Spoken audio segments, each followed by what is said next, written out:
Պարոն վարչապետ, երբ դուք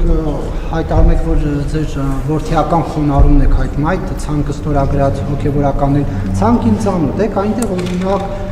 Նավասարդ arczepiskopos Կճոյանն է, Առաքել arczepiskopos Քարամյանը, Վազգեն Միրզախանյանը եւ այլ հոգևորականներ,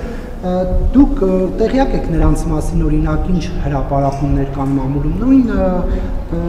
Նավասարդ Կճոյանի հետ կապված այդ բենտլիների օֆշորային պատմությունը, անմեղության կանխավարկած իհարկե պահելով Առաքել arczepiskopos Քարամյանի զավակ ունենալու մասին հրապարակումները, իդեպ գուցե նաև ճանաչեք Վազգեն Միրզախանյանի հետ կապված հրապարակումները, այսինքն ձեզ համար ընդունելի է սրբության սրբոց մայրաթորը ազատագրել այն անձանցով, որոնց մասին էլ կուսակրոնության ուխտը խախտելու վերաբերյալ տեղեկություններ կան։ Ես ասել եմ, որ մեր սրբության սրբոց մայրաթոր Սուրբ Էջմիածինը ազատագրելու գործին կարող է մասնակցել Հայաստանյան Առաքելական եկեղեցու ցանկացած հետևորդ, ով մկրտված է եկեղեցում, եւ դա վերաբերվում է բոլոր քաղաքացիներին, եւ բոլոր քաղաքացիների մեջ կարող են լինել բազմաթիվ քաղաքացիներ։ Ես մի րոպե Եվ ես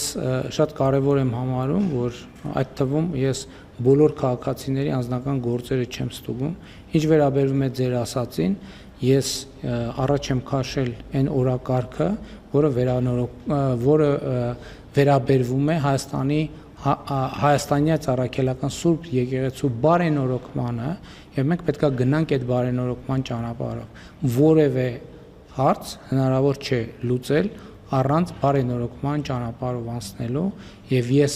ողջունում եմ ցանկացածի պատրաստակամությունը այդ բարենորոգման ճանապարհով անցնելու։ Եթե հիմա դուք հարցնեք, հիմա Կտրիչ Ներսյանն էլ կարող է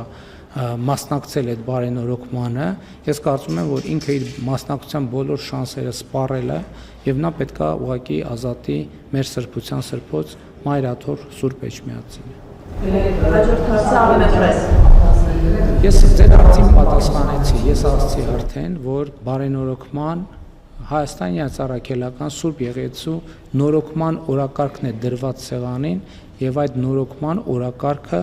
պետք է իրականացվի եւ ես ողջունում եմ բոլոր այն մարդկանց, ովքեր պատրաստ են